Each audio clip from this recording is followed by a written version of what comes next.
आचार्यों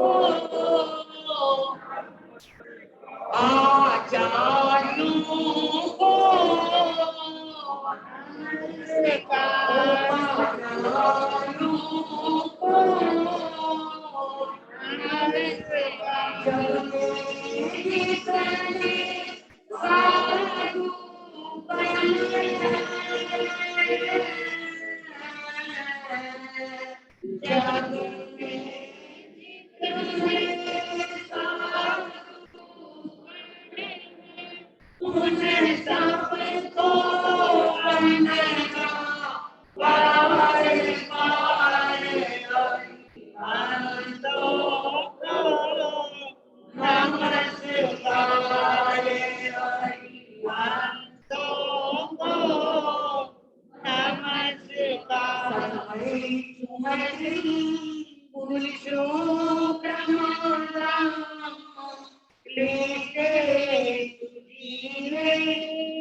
आचार्य भगवान की मंगलमय आशीर्वाद गुरु कृपा से पंजाबी बात ऐसे जनसभा की तत्वाधान में आज परवा की रात का तृतीय दिन तीसरा दिन आ रहा है। परवा की रात पर्यूषण महापर्व पर हम लोग जहाँ एक ओर तप में लगे हैं, दूसरी ओर जप में लगे हैं, तीसरी ओर प्रवचन श्रवण में लगे हैं, चौथी ओर स्वाध्याय में लगे हैं, पांचवी ओर प्रतिक्रमण करने में लगे हैं। अधिक से अधिक इन दिनों में प्रतिक्रमण का लाभ बहनों और भाइयों ने लेना है। भाई गंगाराम जो मैं सोच भी नहीं सकती थी कि वो आपको प्रतिक्रमण का लाभ, जो हमारी कई बहनों को याद है, पर कई बहनों का बीच में बिखरा बिखरा भी पड़ा है। आए और अपना प्रतिक्रमण अवश्य पूरा करें। प्रतिक्रमण कितना लाभ देता है ये आपको नहीं पता, पर जिन अजीठी कर्मों को हमने बांधा है उनकी गांठ को अगर कोई ढीला करने वाला है तो कौन? प्रतिक्रमण आलोचना। और आज तो पक्की है, इसलिए मैंने प्रारंभ ही इसी बात से किया है। और सनातन जगत की सोमवती अमावस्या बहुत बड़ी बात होती है। ये सोमवती अमावस का आना, सोमवार और अमावस बहुत कम आती है, और वो लोग तो ये समझते हैं कि बस सोमवती अमावस आ गई, गंगा में हरिद्वार गए और गंगा में डुबकी लगाई और क्या हो गए, कर्म धुल गए। पर नहीं, ऐसा नहीं होता। सोच में खाए, बिल्ली हज करे और क्या हो जाए, कर्म से मुक्त हो जाए। ऐसा कभी नहीं सुना देखा जाता। कर्म से मुक्त होने के लिए हमारे अंतरदशांश सूत्र में आपने आज किसको सुना? गस्त कुमार को।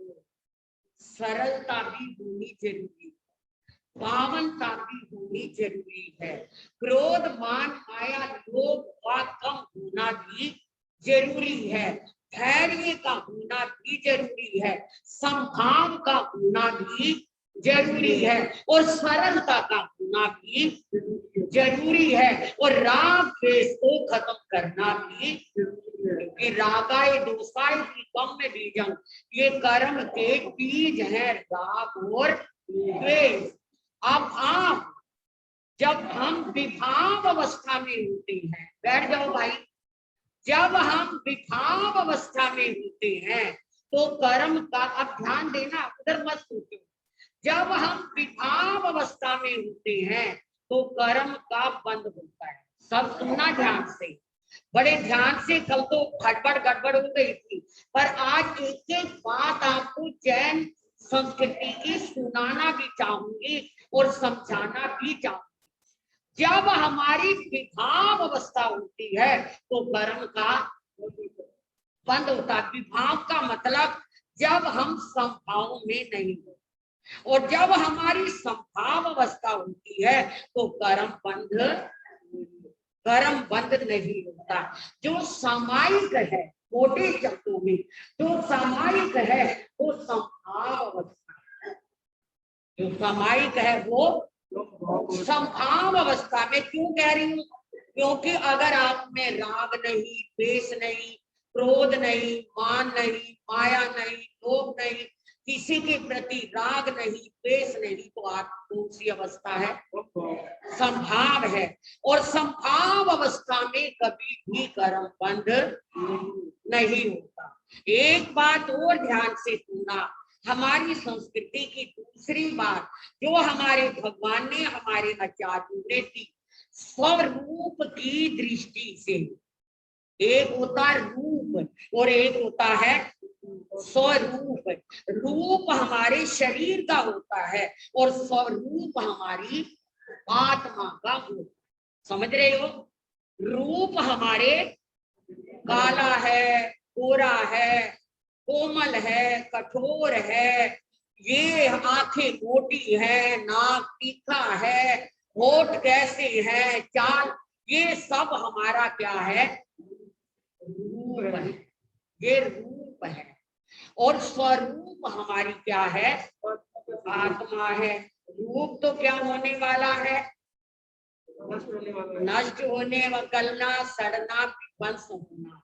ये पुद्गल जड़ रूप का क्या है? स्वभाव है। स्वभाव है। और अजर अमर अविनाशी तत्व का होना, ये किसका स्वभाव है? आत्मा का स्वभाव है।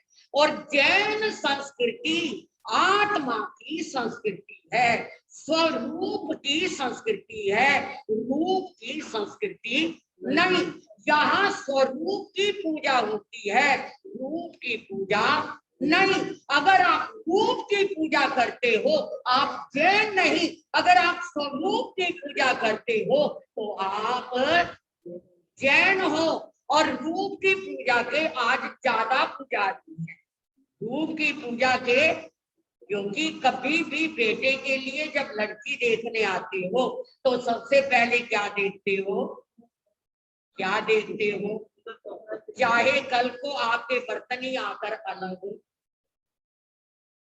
बहनों सुन लेना, चाहे कल को आकर आपके बर्तन ही अलग करवा दें, लेकिन आपने क्या देखा?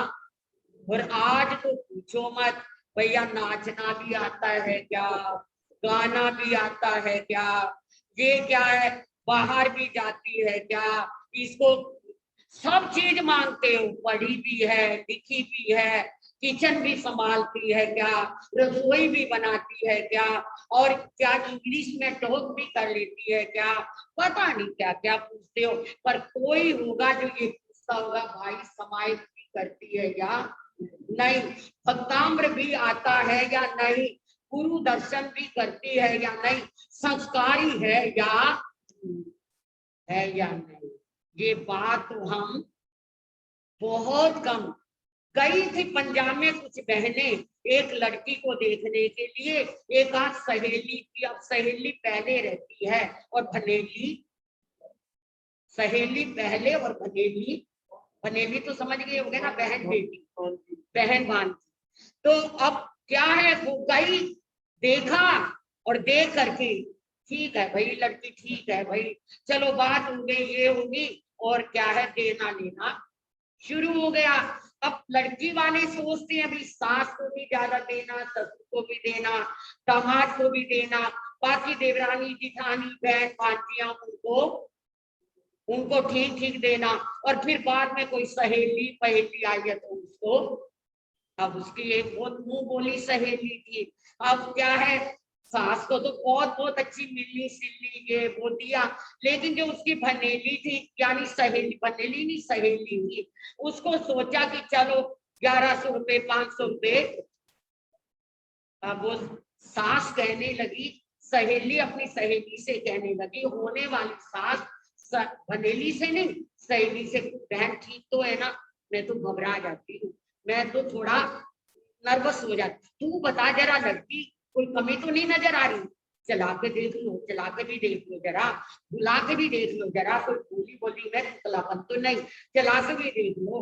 अब कुछ नहीं बोल रही सहेली, क्योंकि उसको उसको मिला मिला कम था, उसे मिला था, और मन ही मन वो दाने ढूंढ रही थी कि इसने सास ने तो रोज आना, सास को तो रोज देना, मन कब आना, मन कब आना, एक साड़ी दे देती, सास को तो 5000 की साड़ी देती, पूज दी, और मेरे को 1100 रुपए में डाल दिया।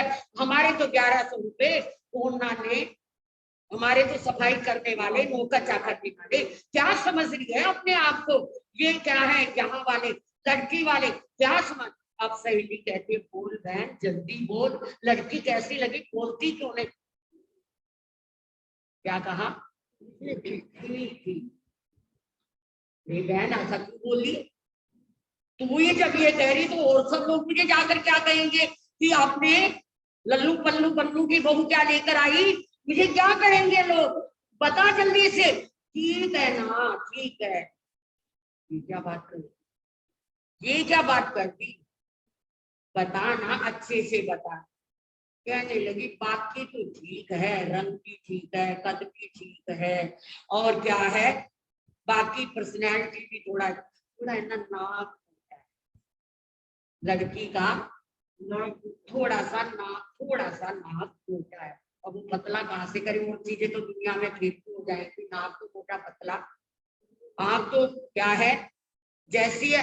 अब जब ये बात कही तो अब वो सास को सोचने लगी है वो बात, ये क्या हो गया, अब ये बात लड़की की माँ ने सुनी, धीरे सी बात उसने भी निकलते बढ़ते सुन ली, और वो एकदम भागी और अपने पति के पास आई, अजी अजी लड़की की सास की सहेली कह रही, हमारे समधन की सहेली, इस थोड़ा लड़की का नाम, अरे तूने भगवान दिया क्या है उसको, तो 1100 रुपए की मिली, जा जा जो लड़की के लिए साड़ी रखी है ना लाकर फटाफट पूछ दे, उसको दे ला करके, लड़की का नाक अपने आप पतला हो जाएगा और हमारी लड़की भी पास हो जाएगी, जल्दी कर, भाग ले, बस भाग ले, तू जल्दी कर बचा, बस तब तक वो कुछ बात ना करे, तब तक ये काम कर दे।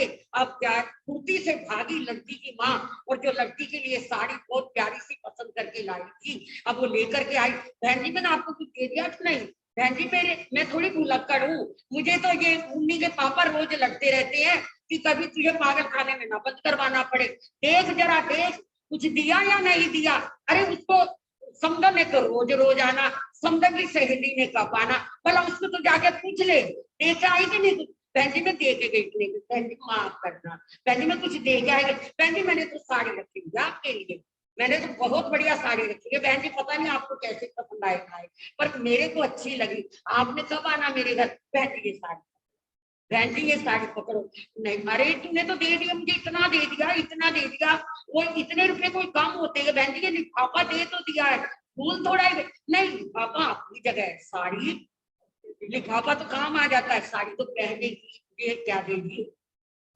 याद करेगी, अरे भैया साड़ी तो मैंने देनी है, मेरी मन पसंद है बहन, ये तो लेनी पड़ेगी, और जबरदस्ती प्यार प्यार से बोलकर उसको क्या करती है साड़ी देके चली गई, और पीछे छुपकर सुनने जैसी लगी कि देखो अब क्या बात होती है, अब उस सास को कहती बहन बोलना जल्दी बता, कह रही थी ना आपको, अरे सब ढक जाता है, नथली पहना देना, कौन देखेगा, कौन पूछेगा कि नाक मोटा है कि पतला है, बोलचारी तो देख कितनी अच्छी है, देख इसकी क्या लड़की की माँ कितना मीठा बोलती है, समतन कितना मीठा बोलती है ना, बहन मना ना करके जाइयो, तो क्या है साड़ी ने क्या कर दी,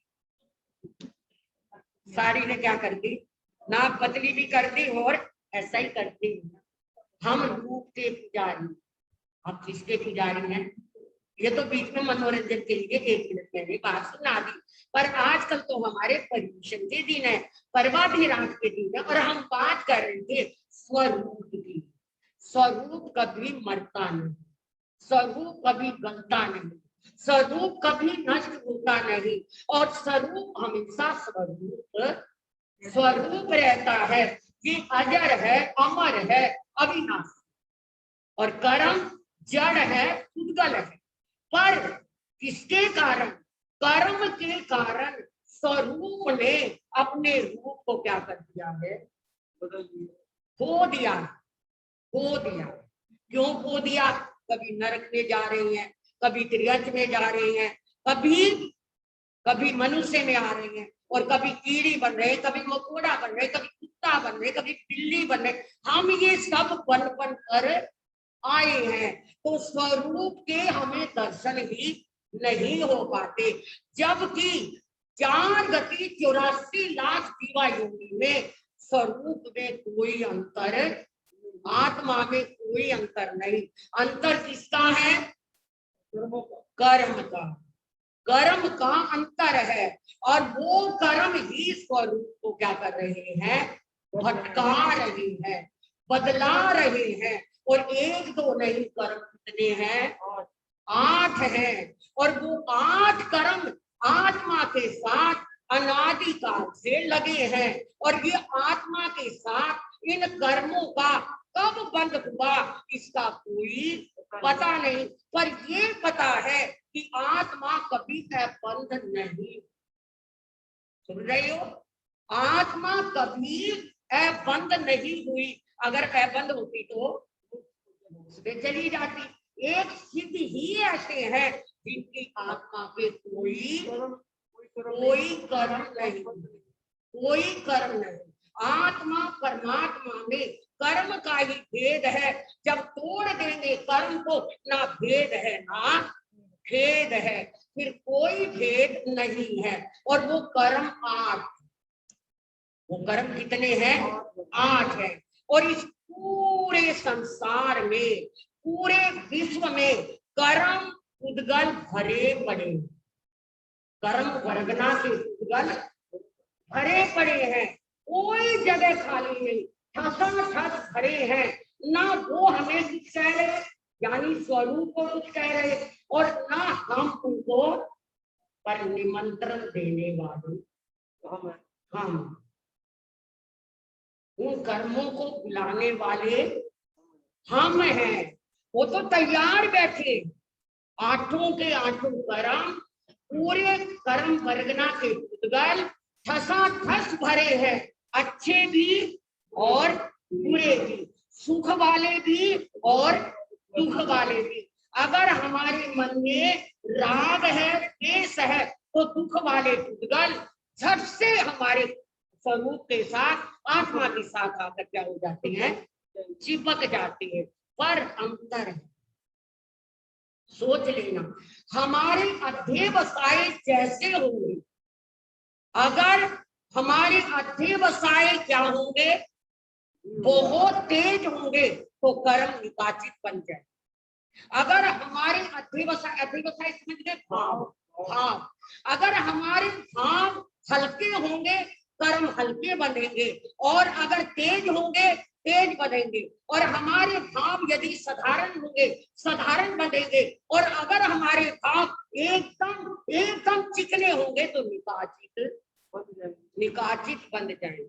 ये भी हम पर निर्भर है, हम पर बहुत शक्ति और ताकत है, पर कर्मों को निमंत्रण हम ही देते हैं। जैसे ज्ञानावर्णीय कर्म है, और हमने ज्ञानावर्णीय कर्म को तोड़ना है, तो हमें ज्ञानी को सहायता देनी होगी, ज्ञान का साधन देना होगा, ज्ञान के लिए किताब, ज्ञान के लिए पढ़ाई में सहयोग, ज्ञानी के पास आकर ज्ञान सीखना, अपना सीखा हुआ ज्ञान दूसरी जगह बांटना, ज्ञानी को साटा देना, ये ज्ञानावर्ती कर्म का।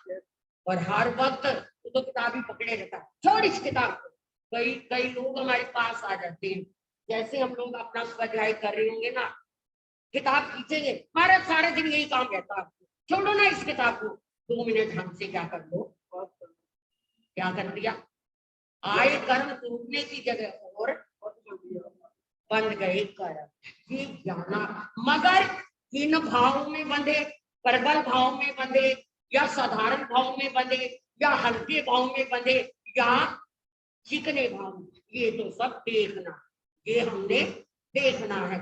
ज्ञानावरणीय कर्म ज्ञान को बंद करता है, दर्शनावरणीय कर्म हमारे देखने सामान्य बोध का बंद करता है, ज्ञानावरणीय दर्शनावरणीय मोहिनीय कर्म हमारे चारित्र पर क्या डालता है, वो बंधन डालता है।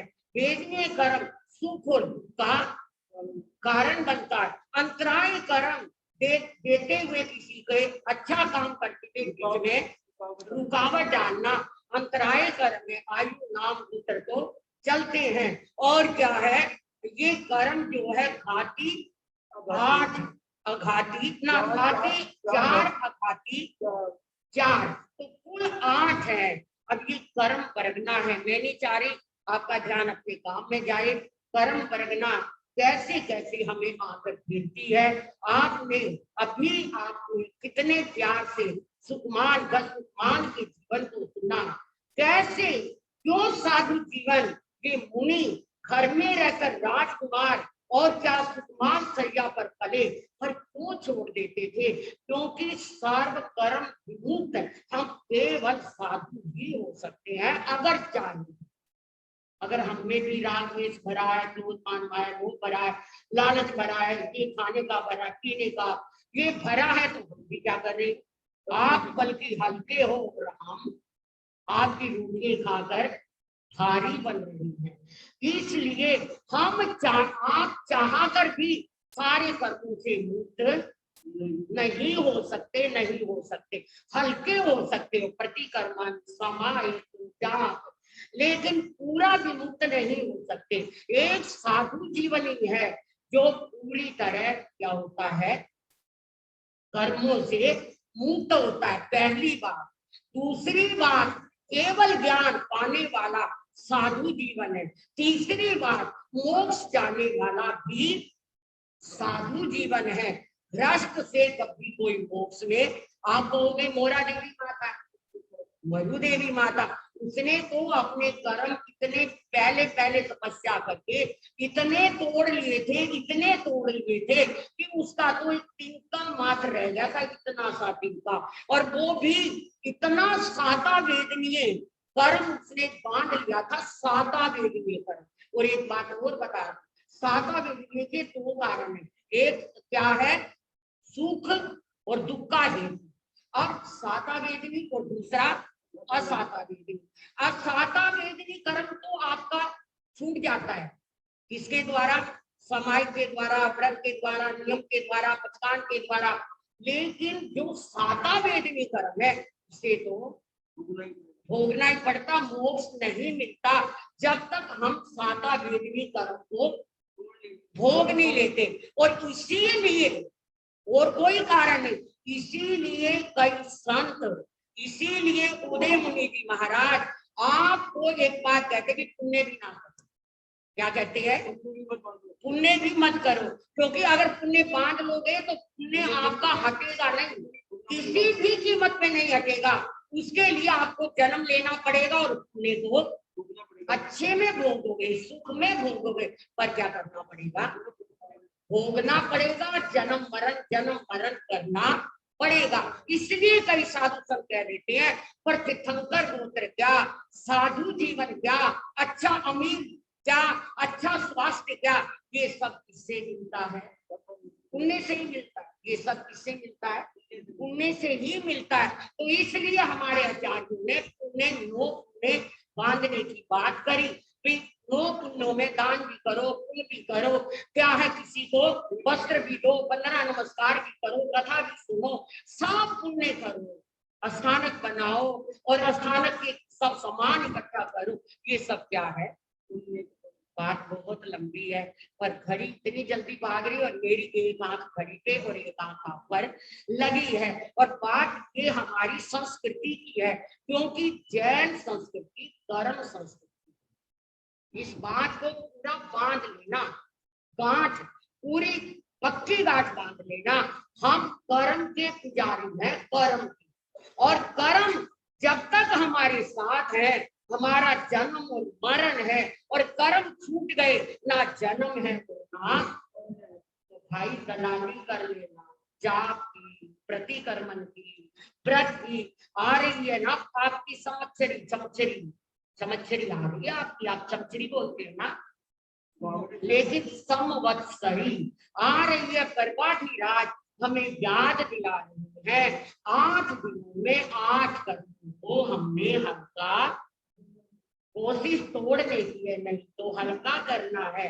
और इस 90 महापुरुषों की वाणी को जो अंतर दशांश सूत्र में आप सुन रहे हैं और सुनेंगे, कैसे कैसे कर्म उन्होंने अपने निर्जरित किए और कितने अंगारे सिर पर रखे, और फिर भी क्या कहा, कोई बात नहीं संभाल, क्योंकि पिछला कर्म था कितने 99,000 जन्म पहले।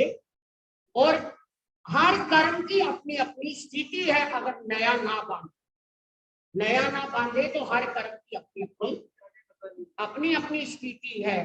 तो आइए कल इसकी फिर आगे से चर्चा करेंगे। धन्यवाद है आप सबको, पंजाबी भाषा को आओ, धर्म दलाली कमाओ, एक दूसरे को ले आओ, काम तो चलता ही रहता है, जो मुकद्दर में लिखा वो मिलेगा और यही रह जाएगा मिला हुआ। बेटे सोते पहले आपका वो छीनेंगे, बाद में आपको डोली पर चढ़ाएंगे, पहले वो छीनेंगे जी। और ये देखेंगे कि बाप ने, पापा ने नाम कर दिया या नहीं। अगर नाम नहीं किया तो जाति पूछेंगे। हाँ, अगर मकान, दुकान, फैक्ट्री, घर, पैसा और बैंक कुछ कर दिया तो हो सकता आपको पूछे, नहीं तो फिर वृद्धाश्रम, फिर तो वृद्धाश्रम तो क्या कहे। चलो आओ, माँ बाप का आदर करो, जीवन को धन्य बनाओ, कर्म भी करो। हाँ भैया जी, माँ, हाँ जी, पहले पचकान दे दूं सबको, फिर गड़बड़ हो जाती है। हाँ जी, पचकान जिन्होंने